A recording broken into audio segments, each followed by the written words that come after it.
Salud amigos, tripulantes de nuestra querida, contaminada y única nave espacial. La misma que desde la última vez que nos vimos por estos medios ha dado otra vuelta sobre su eje imaginario y, por supuesto, sigue generando acontecimientos en pleno desarrollo.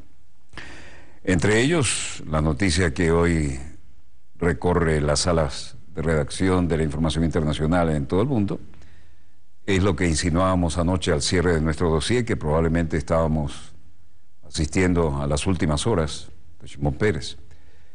Y el estadista de 93 años, que además fue uno de los fundadores del Estado de Israel, moría prácticamente cuando estábamos saliendo del aire y la noticia se confirmaba 1 hora y media después de nuestra salida del aire.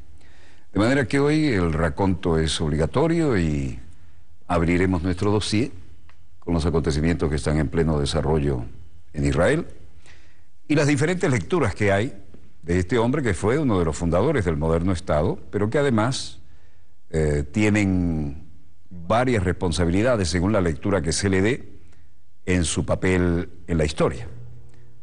Los acontecimientos en pleno desarrollo, por supuesto, como es de estilo, reunión solemne e inmediata de gabinete. Primer ministro llama a un momento de recogimiento, ya hay crespones negros en la foto oficial.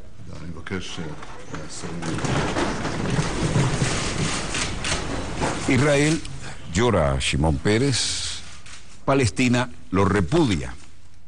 El pueblo israelí sufre el fallecimiento del expresidente y fundador de la nación, mientras que la población palestina lo señala como uno de los principales culpables del conflicto entre ambas naciones. Los israelíes se despertaron este miércoles con la sensación de haber perdido a un ser querido, a un familiar cercano. En cambio, los palestinos no derramaban una sola lágrima por Shimon Peres, para muchos responsables de sus desgracias. Si para sus compatriotas se encarnaba la historia y la continuidad del Estado de Israel, los palestinos interrogados no dudaban en calificarlo como criminal de guerra. En el centro de Tel Aviv, con lágrimas en los ojos, Giora Levi, una israelí que rondaba la cincuentena, dejó ir al trabajo por la tristeza, no fue a trabajar. Era uno de los meses, un día terrible, un día de pena y un día de duelo. Pero este duelo que generó las palabras de Netanyahu en este caso, dice que los israelíes volvieron a asumir así en su historia un pilar de los cuales desaparece con la muerte del último fundador que quedaba en vida del Estado hebreo. Mientras tanto, la radio y la televisión irrumpieron su programación, interrumpieron los programas habituales para difundir boletines especiales de noticias e imágenes de archivo de 1950, acompañados de música compuesta en los kibbutz por los pioneros, llegados con la creación del moderno Estado de Israel en 1948. Según se le vea, ¿era un héroe o no era un hombre de paz? En Tel Aviv, Rob Apple decía: He built our values. While we had profound differences on the political views, Shimon Peres era un hombre que yo respetaba por un largo tiempo. Hoy en todo el mundo parece haberse vuelto loco, pero está un paso por encima de los políticos de hoy. Era un hombre de paz que había hecho algunas cosas que yo no estaba de acuerdo, pero en general era hombre de Estado, un político de ese tipo de gente que es muy raro hoy en día, ¿no? Los diferentes representantes daban a conocer sus opiniones y por lo que respecta a cada uno y según el lugar en que estuviera inserto, Yoli Edelstein, como miembro de la Knesset, había dicho que esto, hoy la familia israelí le dice adiós no solo a su querido presidente, sino a un miembro de la familia. Estamos diciendo adiós a la cabeza de nuestra familia. En la Knesset, en el Parlamento israelí, no estamos de luto por solo el 9º presidente de este país, no solo por el ex primer ministro. Estamos de luto por un miembro de la Knesset que sirvió en esta casa por el número increíble de 48 años. Y dudo que alguien alguna vez pueda romper este registro. Se preparó su tumba en el lugar y tal como la estamos viendo. Y el ministro de Cultura, Miri Regev, jefe del Comité Ministerial sobre Símbolos y Ceremonias, dijo Estamos convocando oficialmente al Comité Ministerial sobre los símbolos y ceremonias que hoy lamentan al fallecido expresidente y primer ministro Shimon Peres. Nos están preparando para un funeral muy grande y complejo que coordinará muchos elementos. Today, the Israeli family is saying goodbye not just to their beloved president, not just to a family member. Como les adelantaba, Jolie Edelstein dice, no solo estamos despidiendo a nuestro querido presidente, sino un miembro de la familia.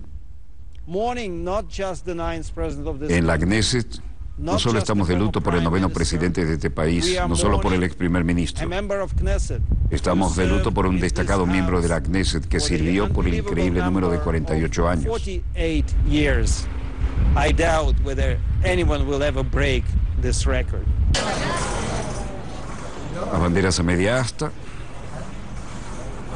y el ministro de Cultura, Miri Regev, jefe del Comité Ministerial sobre Símbolos y Ceremonias, que ordenó poner a media asta todas las banderas nacionales, decía: estamos convocando oficialmente al Comité Ministerial sobre los símbolos y ceremonias que hoy lamenta el fallecimiento del expresidente y el primer ministro Shimon Peres. Nos estamos preparando para un funeral muy grande y complejo en el que habrá que coordinar muchos elementos.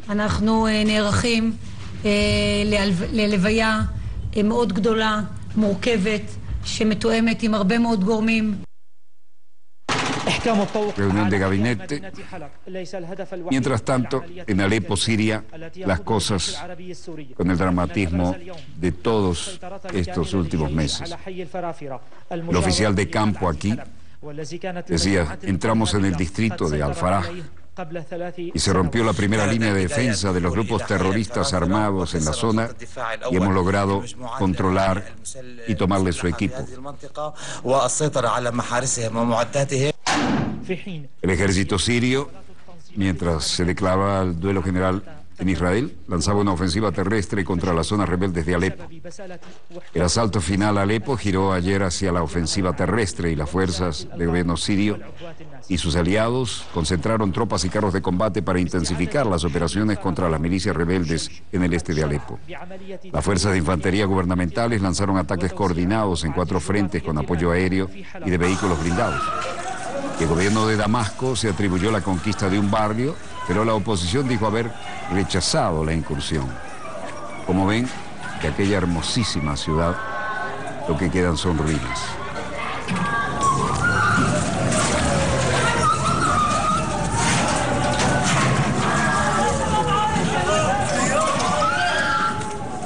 El Observatorio Sirio para los Derechos Humanos informó que las tropas gubernamentales habían avanzado en dirección al distrito de Shebeika, al norte del recinto histórico de la ciudadela. Un portavoz militar sirio aseguró en la televisión estatal que sus fuerzas habían tomado todo el barrio. Jefes de las milicias insurgentes, sin embargo, dijeron en la agencia Reuters que el avance del gobierno no llegó a consolidarse. Pero después de que la aviación del gobierno apoyada por la Fuerza Aérea Rusa y la artillería allanaran el camino desde el pasado viernes, las unidades de tierra del gobierno de Bashar al-Assad lanzaron operaciones coordinadas. Una de ellas tuvo como escenario el estratégico campo de refugiados palestinos de Andarat, al norte, que ya había sido ocupado durante unas horas por el gobierno el pasado domingo.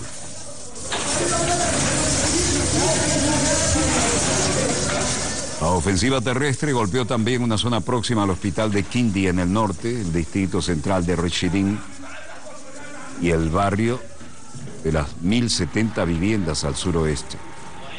Fuentes rebeldes aseguraron que todos los ataques en los que participaron fuerzas de élite iraníes junto a milicianos chiitas, iraquíes y libaneses de Hezbollah habían sido frenados por los combatientes de la oposición. El gobierno trataba de abrirse paso por 2 frentes en el distrito opositor de Sheikh Zayed. Como vemos, el costo para los civiles ha sido espantoso. Tras el fracaso de la tregua pactada por Estados Unidos y Rusia, la batalla de Alepo ha entrado en una espiral de destrucción sin precedentes, luego de más de 5 años de guerra. Las imágenes que llegan desde la dividida ciudad muestran un paisaje de calles arrasadas, como estamos viendo, que algunos analistas identifican como de Grozny, recordando la capital de Chechenia bombardeada en 2000 por el ejército ruso. Las promesas de portavoces políticos y militares, el Azad, sobre una ofensiva rápida y con armas de precisión en Alepo, no parecen tener mucho fundamento a la vista de la experiencia vivida en la ciudad de Homs, en el centro del país. En Alepo, las cosas están como vimos. Las dos mayores capitales de la zona rebelde de Alepo fueron alcanzadas por los bombardeos. En Naciones Unidas, en Ginebra, en Suiza, Peter Maurer, presidente internacional de la Cruz Roja, decía: me hago entender y respetar el papel del Consejo para ofrecer posiciones políticas y orientaciones en relación con la paz y la seguridad internacionales, al tratar el tema del derecho internacional humanitario y su aplicación. El Consejo debe ser un factor, a pesar de sus reflexiones. La importancia es la confianza y el consenso entre beligerantes es lo mejor que se puede promover a través de intermediarios mutuos, imparciales e independientes, capaces de mantener la confianza de las partes en el conflicto, como dijo en los convenios de Ginebra. Es por tanto que debemos estar unidos en torno a la mesa hoy. Y también entendemos que es importante respetar nuestros respectivos roles y responsabilidades como actores políticos y humanitarios. Господин председатель, то, что можно сейчас наблюдать в информационном пространстве, представляет собой вал публичных спекуляций на страданиях людей. Mientras tanto, el embajador adjunto ruso ante las Naciones Unidas, Yevgeny Zagiainov, decía: lo que podemos ver en los medios de comunicación representa a la hora de la especulación pública basada en los sufrimientos de las personas con fines de propaganda y así desviar la atención de sus propias políticas fallidas. Los datos que se comparten a menudo se basan en la difusión de datos no verificados por los combatientes en el terreno y que desean desacreditar a las actividades del gobierno sirio y a la Federación Rusa. Trabajar con los llamados testigos muy a menudo se lleva a cabo en los estados limítrofes con Siria. Es la falsificación de la información que está siendo difundida. Llamamos a un rechazo a la retórica provocativa y a centrar toda nuestra atención y fuerza en poner fin al conflicto en Siria. Tenemos una muy buena base en la cooperación ruso-estadounidense para lograr eso. Gracias. Mientras tanto, en el Vaticano, el Santo Padre hacía hoy otro recorrido ante los peregrinos. No podía evitar referirse al drama de Siria. El Papa Francisco condena los bombardeos en Siria. Condenó el asalto a la ciudad siria de Alepo, señalando que los responsables de los bombardeos deben responder ante Dios. En nombre del Padre, del Figlio y del Espíritu Santo. En nombre del Padre, del Hijo y del Espíritu Santo. La pace sea con voi. La paz sea con vosotros y con tu espíritu. Dal Vangelo secondo Luca. Lectura del Evangelio y posteriormente al Evangelio del día. El Papa se refirió directamente a la dramática situación en Siria.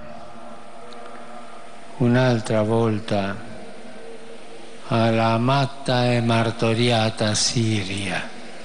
Mi pensamiento va una vez más a la amada Siria mártir. Sigo obteniendo informes dramáticos de la suerte del pueblo de Alepo, a la que me siento unida por el dolor mediante la oración y la cercanía espiritual. Al expresar el dolor profundo y la profunda preocupación por lo que está sucediendo en esta ciudad mártir, de donde todo el mundo hay gente que está muriendo, niños, enfermos, ancianos, jóvenes, renuevo a todos un llamamiento para que se comprometan con toda su fuerza a proteger a los civiles. Esta es una obligación imperativa y urgente. Y hago un llamado a la conciencia de los que son responsables de los atentados. Recuerden que un día tendrán que enfrentar al juicio de Dios. Rinnovo a tutti l'appello ad impegnarsi con tutte le forze della protezione dei civili, El pontífice argentino pidió mayores refuerzos para proteger a los civiles afectados por la guerra que asola a Siria desde 2011. Apelo a las conciencias de los responsables, porque esas bombas también los harán a ustedes responder ante Dios por sus acciones. Los ataques aéreos causaron serios daños en los hospitales, incluso al este de Alepo. El feudo de los rebeldes sirios en la ciudad que provocaron la muerte de enfermos graves.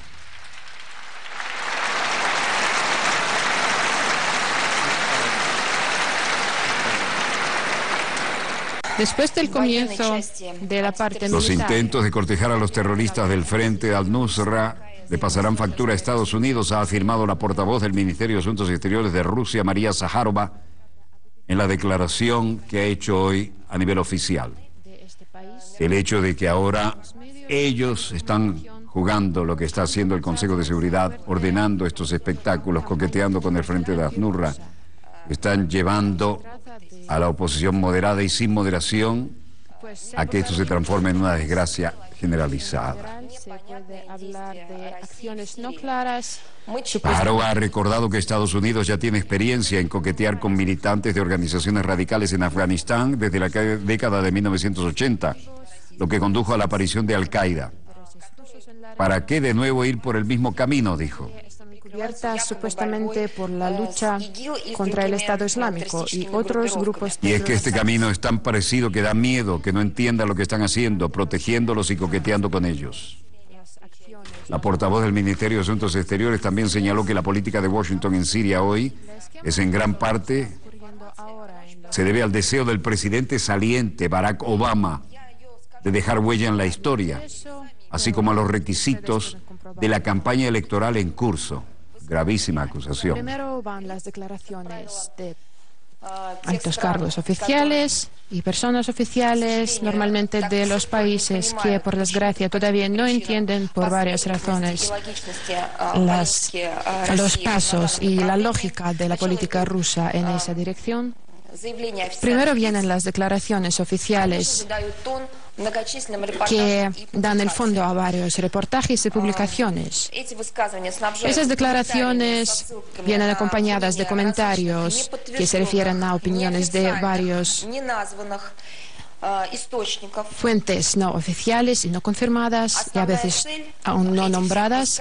Y el objetivo principal de todas esas declaraciones consiste en que el reto principal de Rusia es destruir la oposición moderada, así se declara en la región, y normalmente todo eso viene acompañado de fotografías que muchas veces son fotografías de archivos o no tienen nada que ver con la situación actual, con esa región, con ese periodo de tiempo. Al mismo tiempo vienen materiales de vídeo que aparecen ser no relevantes a esa situación. Para este momento, para hoy, yo puedo decir que cualquier medios occidentales han mencionado ese problema y han usado esa táctica.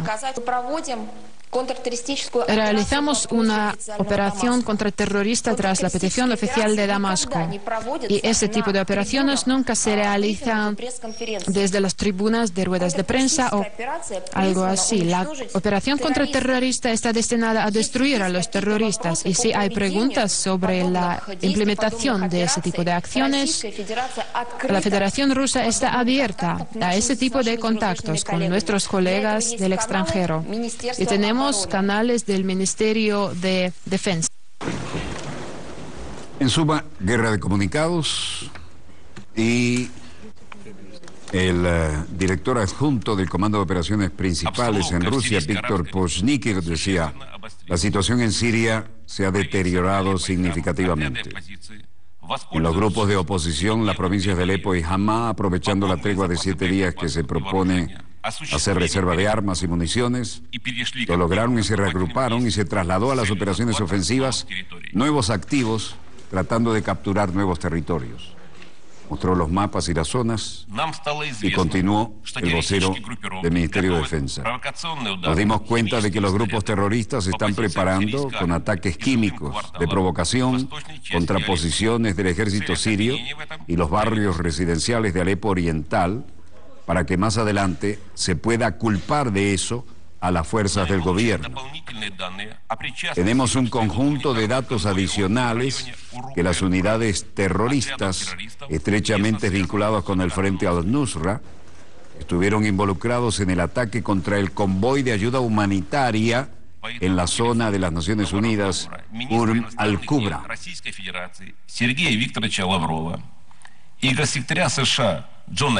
Y luego dijo, a raíz de los resultados de la llamada telefónica entre el canciller ruso Sergei Lavrov y la secretaria de Estado estadounidense, secretario John Kerry, el ministro de Asuntos Exteriores de Rusia y el Ministerio de Defensa de Rusia, por instrucciones del presidente de la Federación de Rusia, están listos a la continuación del trabajo conjunto con nuestros socios estadounidenses para tratar de lograr una solución al problema sirio.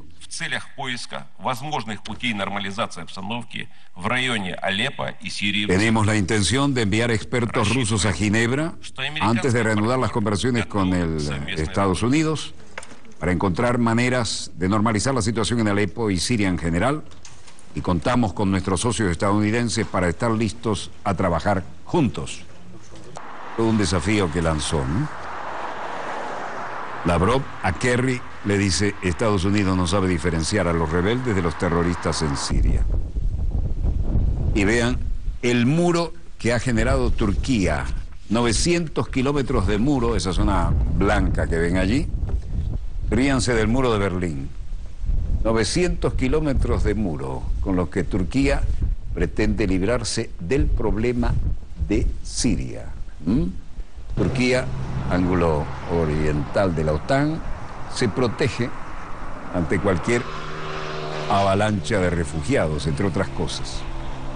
Pero esto es un muro de 900 kilómetros, patrullado además por vehículos blindados, con torres de observación y toda la electrónica que están construyendo cada pocos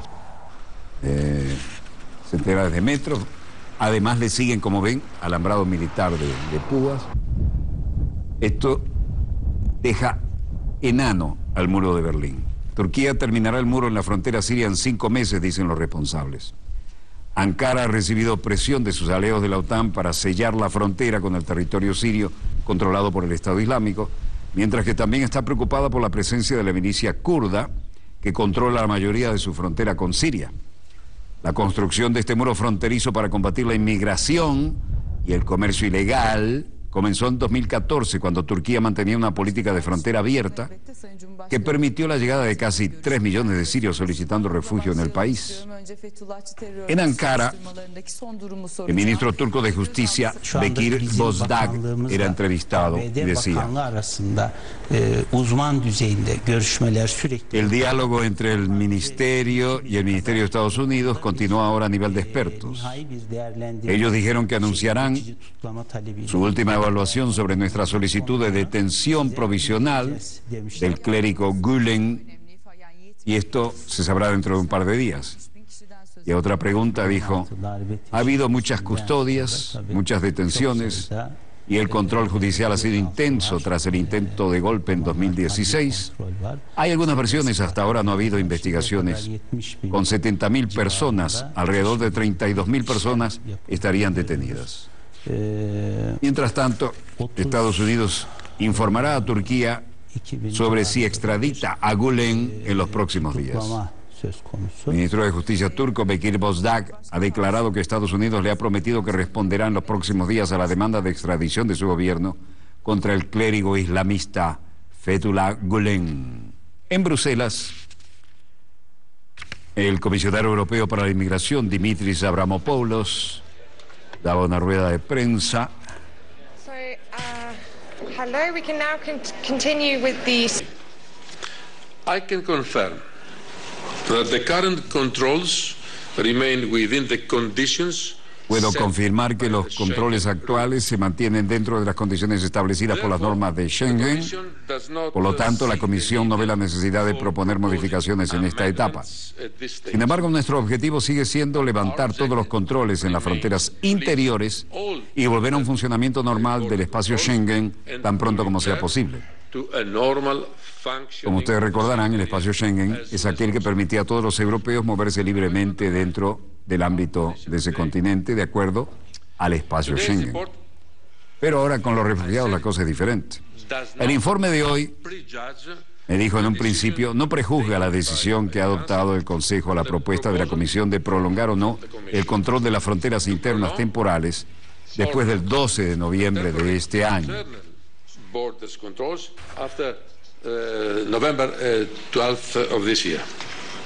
Y finalizó el comisionado europeo de inmigración, Avramopoulos. A pesar de las difíciles y desafiantes circunstancias de este verano, la declaración de la Unión Europea y Turquía ha seguido trabajando y los resultados siguen siendo nuestra prioridad número uno.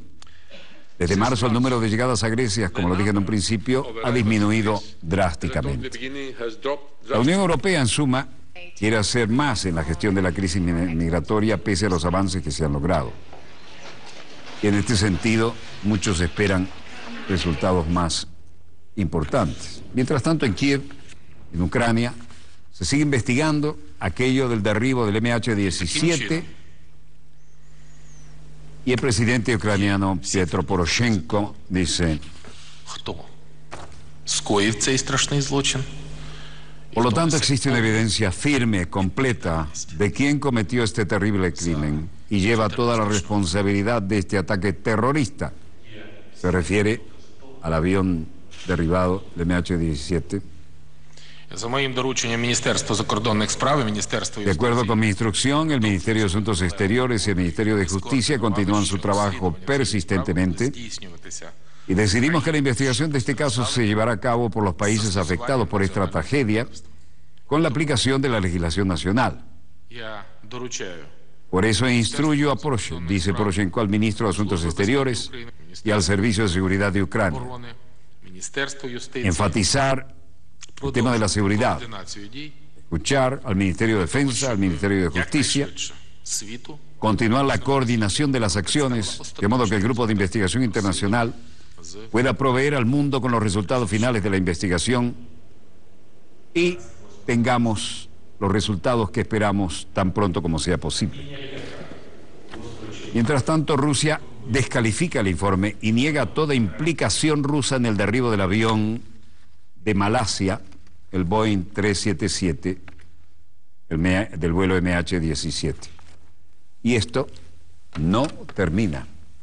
Ese drama sigue siendo objeto de especulaciones y no hay todavía algo que deje mínimamente satisfecho a todos los que están involucrados en esto. Y Rusia niega tajantemente que haya sido un misil de sus fuerzas y que haya derribado ese avión de pasajeros de Malasia.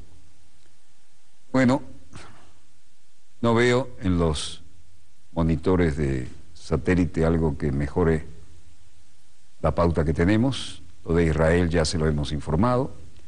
Y por lo que respecta a Estados Unidos, bueno, Trump en campaña en Wisconsin, más de lo mismo. Breve corte y volvemos con más acontecimientos en pleno desarrollo. No se muevan, ya volvemos.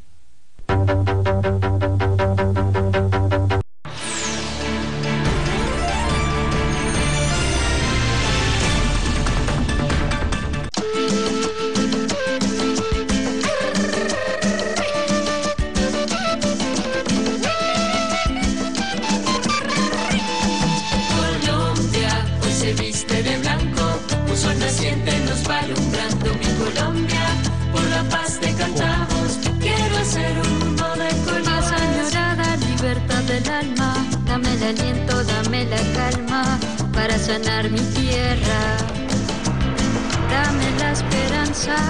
Colombia, hoy se viste de blanco, un sol naciente nos va alumbrando. Colombia, por la paz te cantamos, quiero ser un poeta. Soy Colombia, Colombia.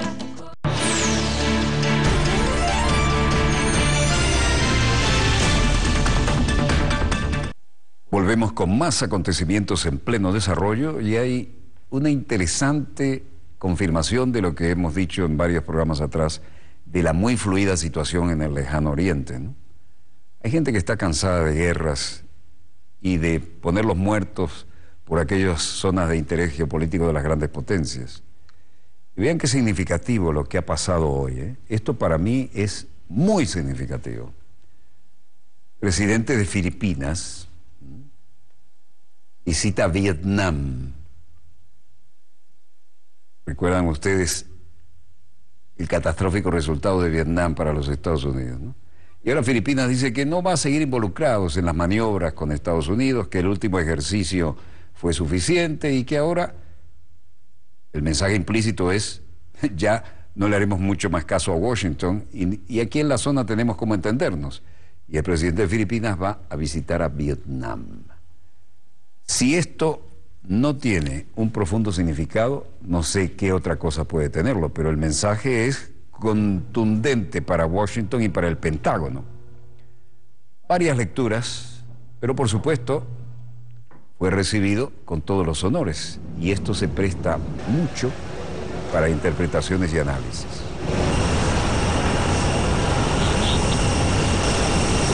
Oigan esto, visita oficial de Filipinas, llegan por todo lo alto, todos los honores en Vietnam.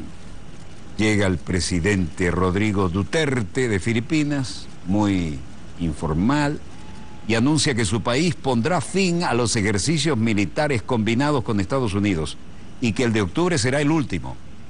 El anuncio de Duterte pone al borde del fin una larga tradición desde la década del 50 de maniobras militares combinadas entre Filipinas y Estados Unidos, como de hecho tiene previsto realizar en octubre, pero será la última. ¿Le irá a pasar algo? ¿Tendrá algún accidente luego este presidente? Voy a notificarles a ustedes aquí y ahora que este será el último ejercicio militar entre Filipinas y Estados Unidos. El último combinado.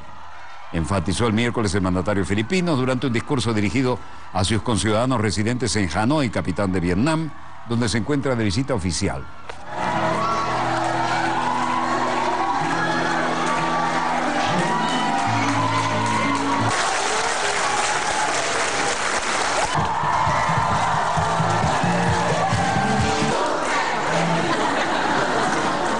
¿Cómo se ve? La noticia le cayó muy bien a los castigados pueblos de esa zona.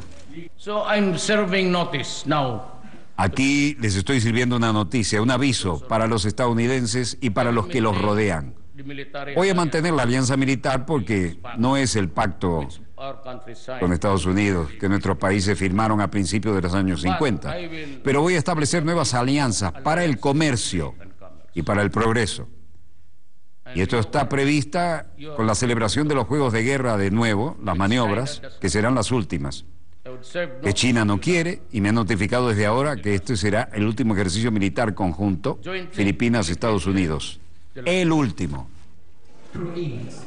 Bueno, conjuntas son las propias fuerzas, ¿no? Este es combinado. No voy a unirme a las patrullas navales en el mar de China, con los barcos de guerra, y donde el blanco es la Guardia Costera. Los buques de guerra, a los que llamamos barcos grises, nunca habrá una ocasión ahora para enviar más barcos grises allí. No porque tengo miedo, no porque Filipinas tenga miedo. Lo que tengo es un fallo del Tribunal de Arbitraje Internacional sobre el Mar del Sur de la China y los derechos no son los nuestros. Así que respetaremos la convivencia con nuestros vecinos. Bueno, esto debe haber caído muy mal en el Pentágono y en Washington, ¿no? Our conflict with China is not really, it's more of an imaginary thing. Nuestro conflicto con China no es en realidad esto. Se trata de una cosa imaginaria. Lo que quiero decir es, no podemos ir a la guerra solo porque algunos esperan un premio. Contundente, ¿no? Esto debe haber caído muy mal en el Pentágono. Nueva Delhi. Comisionado de Bangladesh, alto comisionado en la India, Syed Muazzem. Bangladesh no ha decidido boicotear al Azhar Bangladesh ha informado al actual presidente y al primer ministro de Nepal que no puede asistir a la próxima cumbre de la SAARC en Islamabad en las actuales circunstancias, porque no creemos que vaya a haber resultados concretos. El secretario de Exterior de la India, Lalit Manzin, dice: es parte de una política más amplia de aislamiento de Pakistán. India ha hecho que a nivel internacional se promueva plantear la cuestión de Pakistán y sus vínculos con el terrorismo en las Naciones Unidas, en el G20 y en la cumbre de los BRICS. Part of this comprehensive response on which the government of India under Prime Minister Modi is deliberating. Y luego el legislador sobre el fallo de la India del partido Janata, Alin Holly, dice: la retirada de la SAARC, esta organización regional, que no vamos a ser capaces de participar, nuestro primer ministro no será capaz de ir a Islamabad, es claramente parte de esta respuesta global en la que el gobierno de la India, bajo el primer ministro Modi, está deliberando. Y luego, esta zona fronteriza que ha dado tanto que hablar, ¿no? El líder de la oposición de la India del Congreso del partido, Shashi Tharoor, dice: en esta muy fluida y tensa frontera, ¿no?, Bangladesh, Afganistán y Bután deben unirse a la India en la retirada de la cumbre del SAARC. Las condiciones no son las propicias. Y en Beijing, Xi pide reformas en la gobernanza global. Xi Jinping, secretario general del Comité Central del Partido Comunista de China, ha pedido más esfuerzos para promover las reformas en el sistema de gobernanza global e impulsar la causa de la paz y el desarrollo de la humanidad. Xi hizo estos comentarios martes en un estudio en grupo al que asistieron los miembros del Buró Político del Comité Central del Partido Comunista de China. El gobernante del Partido Comunista Chino mantendrá una reunión clave a fines de octubre en la que buscará revisar las reglas de disciplina al interior de la agrupación. Lo dijo hoy en la agencia estatal de noticias Xinhua, en momentos en que Xi Jinping refuerza su lucha contra la corrupción. Esta reunión plenaria muy importante suele realizarse una vez al año y es considerada el evento más importante del gigantesco partido de China, ya que suele alinearse políticas importantes y quedan marcadas para los años siguientes. El encuentro de este año se lleva a cabo entre el 24 y 27 de octubre en la agenda. Posiblemente será la última reunión plenaria antes de que el partido realice su congreso quinquenal, previsto para el otoño boreal de 2017, en el que Xi probablemente consagrará a alguien que deba ser su sucesor.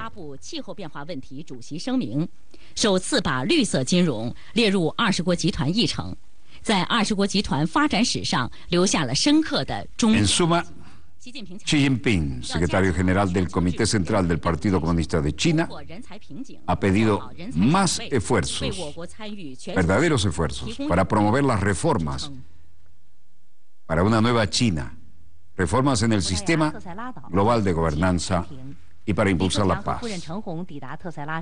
En la isla de Terceira, Portugal, importante visita. El primer ministro chino Li Keqiang se reunió el martes en la isla Terceira, en el archipiélago de las Azores, con el ministro de Relaciones Exteriores de Portugal, Augusto Santos Silva. Li llegó el lunes a Terceira tras una visita oficial a Cuba. Recordarán que eso está ligado dramáticamente, lo de las Azores, ¿no? Allá tuvimos accidentes de aviación graves que todavía tienen interpretaciones dudosas. Confiamos en lo que hicieron nuestras tripulaciones. El primer ministro chino destacó las buenas relaciones que mantienen China y Portugal y transmitió su deseo de impulsar la cooperación entre ambas naciones, tanto en Portugal como en terceros mercados, como Latinoamérica. Li y Santos Silva conversaron además sobre energía, inversiones, infraestructura, logística y exportaciones.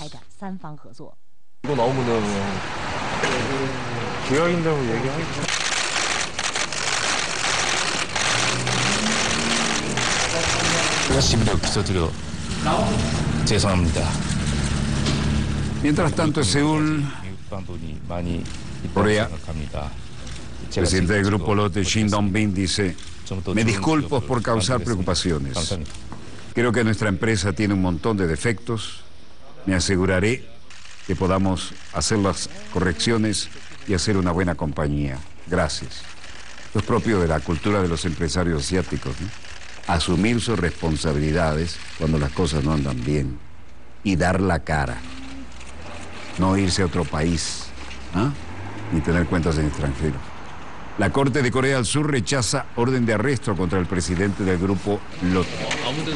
El Tribunal de Corea del Sur eliminó la petición de los fiscales para arrestar al presidente del grupo Lotte, Shin Dong-bin, según el juez del tribunal.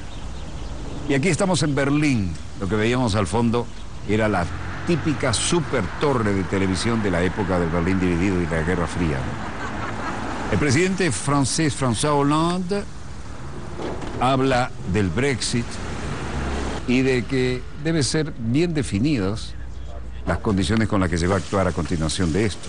Merkel, Hollande y Juncker apuestan por digitalizar la Unión Europea frente al Brexit. La digitalización como motor económico de una Unión Europea renovada sin el Reino Unido. Cierran fuerzas, tapan el hueco y siguen adelante.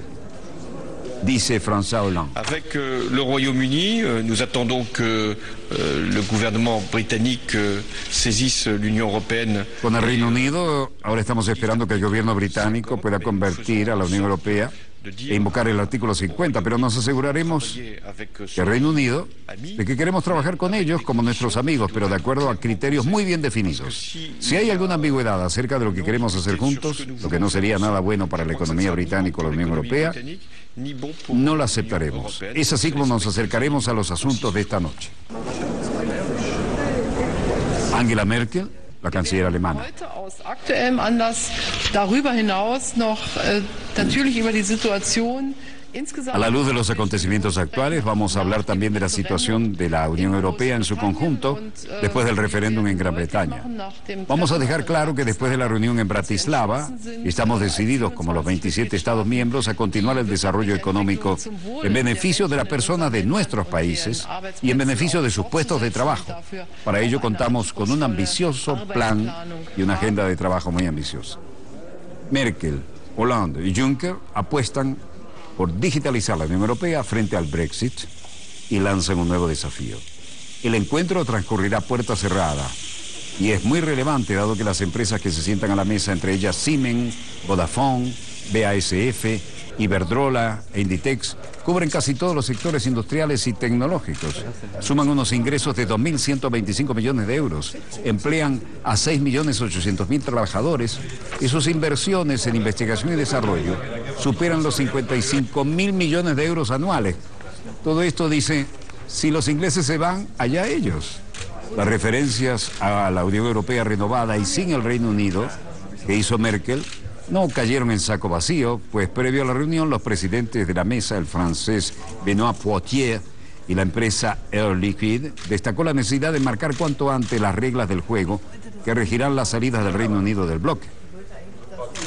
Merkel destacó que la Unión Europea necesita ser más competitiva, más innovadora, más digitalizada, y para ello hay que reforzar la cooperación entre la Comisión Europea y los Estados miembros y las respectivas empresas. Dijo, debemos esforzarnos de que la Unión Europea mantenga los vínculos más estrechos posibles con el Reino Unido, al tiempo que destacó que con o sin el Reino Unido, como Estado miembro, el interés compartido debe ser avanzar hacia una reglamentación armonizada y acorde con los baremos europeos para el sector.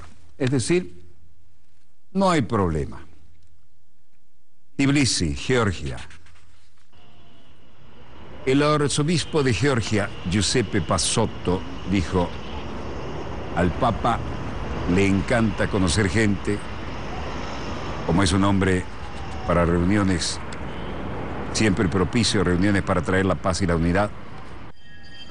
Y esta es la Catedral Católica de la Asunción y de la Sagrada Virgen María, con la estatua en la catedral de la fachada. Y en este sentido, la comunidad católica de Georgia tiene la espera alborazada de la llegada del Papa y se están preparando para eso.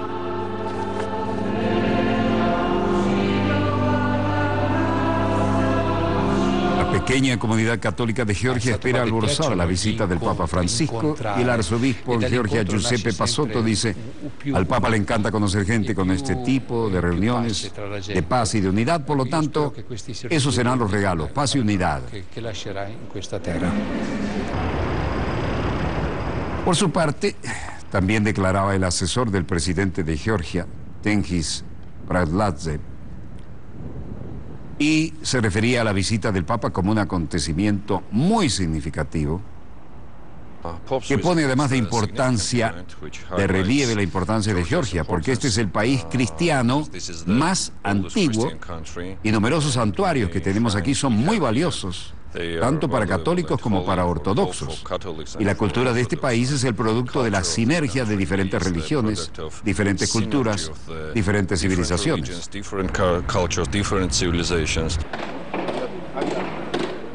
Mientras tanto, sacerdote ortodoxo y manifestante Nicolás decía: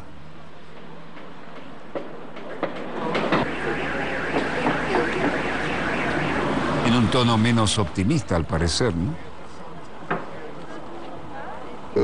Por lo que yo sé, el Papa tiene previsto celebrar una misa en el estadio.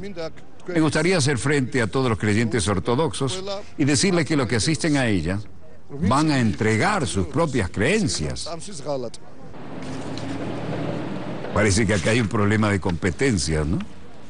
Y un residente de Tbilisi, Murtaz Meparashvili, dice: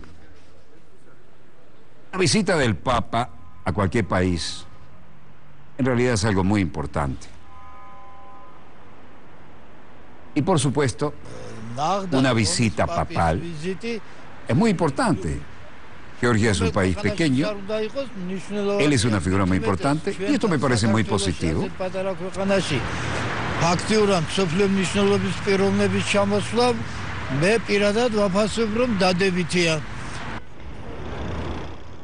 Vean la cantidad de iglesias que hay, ¿no? Y la profunda fe cristiana.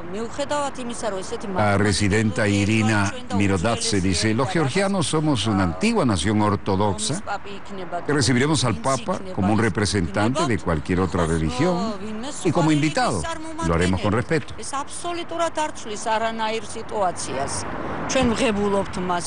Era una dicha poder ver al Papa y sentir su cercanía, decía hoy Anelia, otra georgiana de origen polaco de 49 años, una de las 20.000 fieles de la Iglesia Católica en Georgia.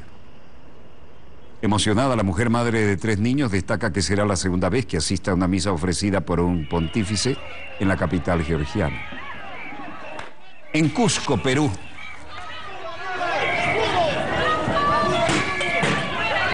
Maestros que protestan enfrentan a la policía cerca del aeropuerto del Cusco. Docentes afiliados a SUTEP y policías se enfrentaron en las exteriores del aeropuerto de Cusco en los mediodías del miércoles. El enfrentamiento se dio durante el segundo día de paro de 72 horas acatados por el sindicato de los maestros en la región de Cusco. Los docentes intentaron llegar a las instalaciones del Aeropuerto Internacional Teniente Alejandro Velasco Astete de la ciudad imperial a partir de las 11 de la mañana. Sin embargo, un cordón policial impidió el paso de miles de maestros que estaban en el óvalo de los Libertadores, a pocos metros del aeropuerto. Y después de varios minutos de tensión, la policía hizo uso de bombas lacrimógenas para dispersar a los profesores en su intento de restablecer el tránsito.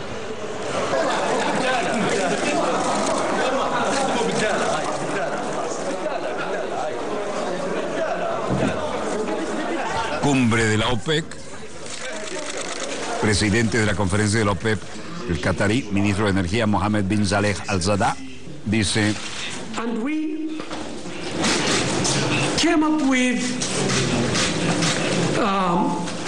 que nos ocurrió un camino a seguir, que es considerar la orientación de 32,5 a 33 millones de barriles por día, cambiando de destino.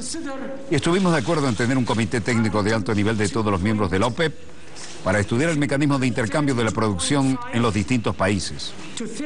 Nivel desde ahora hasta el 30 de noviembre, cuando se presentará la próxima reunión de la OPEP en Viena. And we agreed on having a high-level technical committee of all OPEC members to study the mechanism of sharing. La OPEP concuerda en un recorte a la producción de petróleo para nivelar los precios. Ha llegado a una decisión excepcional. Tras 2 años y medio, la OPEP ha llegado a un consenso para gestionar el mercado. Él y otros ministros dijeron que la OPEP reducirá la producción a un rango de 32,5 millones o 33 millones de barriles, como dijimos. Y el presidente de la conferencia de la OPEP, qatarí, dijo, además de esta tarea, también hemos pedido a este comité coordinar con los principales países fuera de la OPEP con el fin de obtener una reunión colectiva, un convenio colectivo, para que haya equilibrio. El mercado debe ir al equilibrio de todos modos, pero necesita acelerar este proceso de reequilibrio al compartir, si se quiere, la carga de ajuste en la producción en los países de la OPEP, así como los principales países fuera de la OPEP que ya han manifestado que están dispuestos a cooperar. Muy importante esto último, ¿no? Accelerated.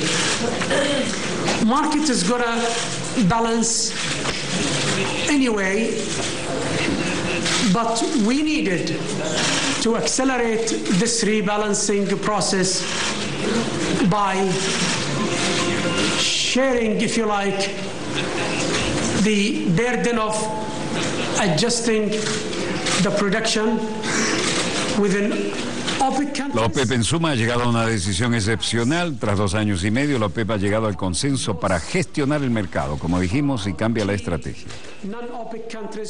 Por otra parte, el ministro de Petróleo iraní, Bijan Zanganeh, también se pronunció en ese sentido.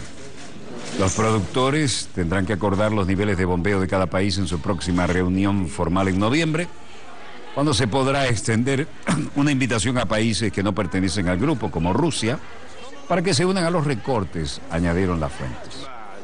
Los precios del petróleo subieron más de un 5% sobre $48 el barril, y aquí el ministro iraní, quien dice 2 años y medio, que tenía un argumento muy constructivo de la OPEP. No solo esto, sino que significa que la OPEP puede superar la situación muy difícil por la que estamos pasando, y lo haremos.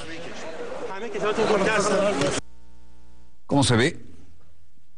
Después de tanta manipulación, esta parece ser una señal optimista para todos los países productores de petróleo, especialmente para la República Bolivariana de Venezuela, que en última instancia fuimos los fundadores y creadores de la OPEP. Fuimos nosotros quienes logramos el consenso y quienes unificamos a los productores árabes. Si no, la OPEP no existiría. Pero algunos después se salieron del consenso de acuerdo a sus intereses particulares. Sin embargo, parece que tuvieron que entrar por la lógica y por la razón. Esperemos que así sea, por el bien de productores y consumidores a lo largo de nuestra querida, contaminada y única nave espacial. Dios mediante, volveremos cuando ella haya dado otra vuelta sobre su eje imaginario.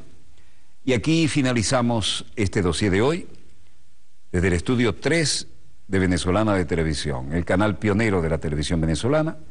Finaliza este dossier el programa decano en todo el hemisferio occidental de la información internacional vía satélite.